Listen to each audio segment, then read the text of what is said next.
இந்து சகோதரர்கள் இதே விஷயத்தை தான் அவங்களும் சொல்லிட்டு இருக்காங்க. பல பேர் அதுதான் சொல்றோம்னு தெரியாமையே சொல்லிட்டு இருக்காங்க. எல்லையற்ற அன்பாளன், எல்லையற்ற அருளாளன், நிகர் இல்லாதவன், அவனுக்கு இணை வைக்க கூடாது, அவன்தான் நம் துயரத்தை தீர்க்கக்கூடியவன் என்று நீங்கள் இஸ்லாமிய சகோதரர்கள் எண்ணிக்கொண்டிருப்பதை, அறிந்து கொண்டிருப்பதை, மறுமை நாளுக்காக அஞ்சிக் கொண்டிருப்பதை அப்படியே சொல்லுகிறது நம்மாழ்வாருடைய திருப்பாசுரம் ஒன்று. கவனியுங்கள். உயர்வர உயர் நலம் உடையவன் எவன், எவன் என்று சொல்லவில்லை. இந்த கடவுள் என்று சொல்லிவிட்டிருந்தால் வேறு விஷயம். உயர்வர உயர் நலம் உடையவன் எவன். உயர்வர உயர் நலம் என்றால் இணை வைக்க முடியாத அளவிற்கு உயர்ந்திருப்பவன், அவனுக்கு இணை யாரும் இல்லை. உயர்வர உயர் நலம் உடையவன் எவன், அவன் மயர்வர மதிநலம், எல்லையற்ற அறிவாளன், நிகரற்ற அறிவாளன், மயர்வர மதிநலம் அருளினன் எவன், அவன் எவன் சொல்லல. அயர்வரும் அமரர்கள் அதிபதி எவன், ஜின்கள், ஜிப்ரேல் போன்றவர்கள், அந்த அவர்களுக்கெல்லாம் அயர்வரும் அமரர்களுக்கெல்லாம் அதிபதி அவன். அவன் துயர் கெட அவன் அடி தொழுதேன் மனனே. இஸ்லாமியர்கள் கருதி கொண்டிருக்கிற அதே கோட்பாடு நம்மாழ்வாருடைய திருப்பாசுரத்தில் இருப்பதை ரெண்டு பேரும் அறிந்து கொண்டிருந்தால் இரண்டு சகோதரர்களின் உள்ளமும் இணைந்து போக வழி இருக்கிறதா இல்லையா? இது இருக்குதுங்கிற செய்தியே பல பேருக்கு சொல்றது இல்லை, தெரியறதில்லை. அது வேற, இது வேற, நடுவுல கிறிஸ்துவும் வேற. ஆதாமும் ஏவாளும் இருந்தபோது தடை செய்யப்பட்ட கனியை அவர்கள் புதிக்க வைத்த சாத்தானாலே ஏற்பட்ட அந்த பாவம் தான் இன்றைக்கும் துயருறை செய்கிறது என்பதிலே யாருக்கு வேறுபாடு?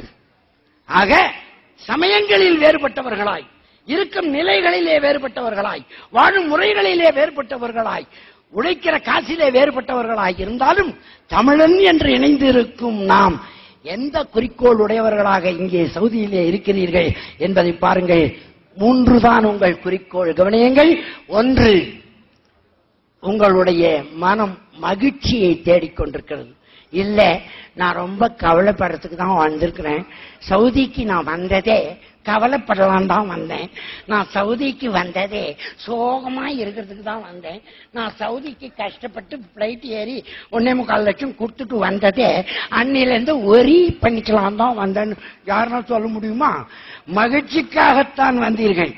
அந்த மகிழ்ச்சி உங்கள் பணத்திலே இருக்குமா, குணத்திலே இருக்குமா, அல்லது முட்டிக்காலிலே இருக்குமா, முதுகு தண்டிலே இருக்குமா? கவனியுங்கள்.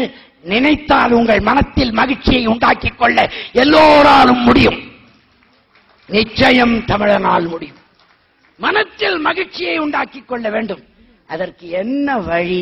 வேற ஒண்ணுமில்லை.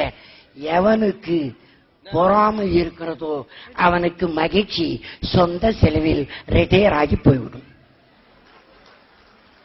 உண்டா இல்லையா? பொறாமப்படுறதுன்னு முடிவு எடுத்தா கூட இந்தியாவிலேயே நீங்க பொறாமப்படலாம். அங்கே டாடா, பிர்லா, டால்மியா, மஃபட்லால், கோயங்கா, சிங்கானியா, ஐஐசி, ஸ்ரீராம், முத்திய செட்டியார், பொள்ளாச்சி மகாலிங்கம் போன்ற ஏழைகள் இருக்கிறார்கள். நீ அங்கேயே பொறாமப்பட்டிருக்கலாம். அதை விட்டுட்டு பிளைட் ஏறி வந்து பொறாமப்படுவியா? யார் மேலடா பொறாமப்படுறேன்னு கேட்டா, இந்த டாடா, பிர்லா, பில்கேட்ஸ் அந்த மாதிரி ஏழைங்க மேல எல்லாம் படுறது இல்லை. நம்ம சித்தப்பன் பையன் ஒருத்தன் வீட்டுக்கு சுண்ணாம்பு வச்சிட்டான், பெரியப்பன் பையனுக்கு கல்யாணம் ஆகி போச்சு, நம்ம பையனுக்கு இன்னும் ஆகல. இந்த மாதிரி பெரிய பெரிய மேட்டர்ல பொறாமப்பட்டுக்கிட்டு இருந்தா எங்க இருந்து மகிழ்ச்சி மனசுல தங்கும்? யோசிச்சு பாருங்க. கவனியுங்கள். பொறாமை ஏன் வருகிறது என்று தெரியாமலே எல்லாரும் பொறாமப்படாதன்னு சொல்லிட்டு இருக்கிறாங்க. பொறாமப்படாதேன்னு, ஆனா பொறாமப்பட்டுக்குன்னே சொல்லுவான். அவன் பொறாமப்படாதேன்னு தான் நம்மள சொல்லுவான்.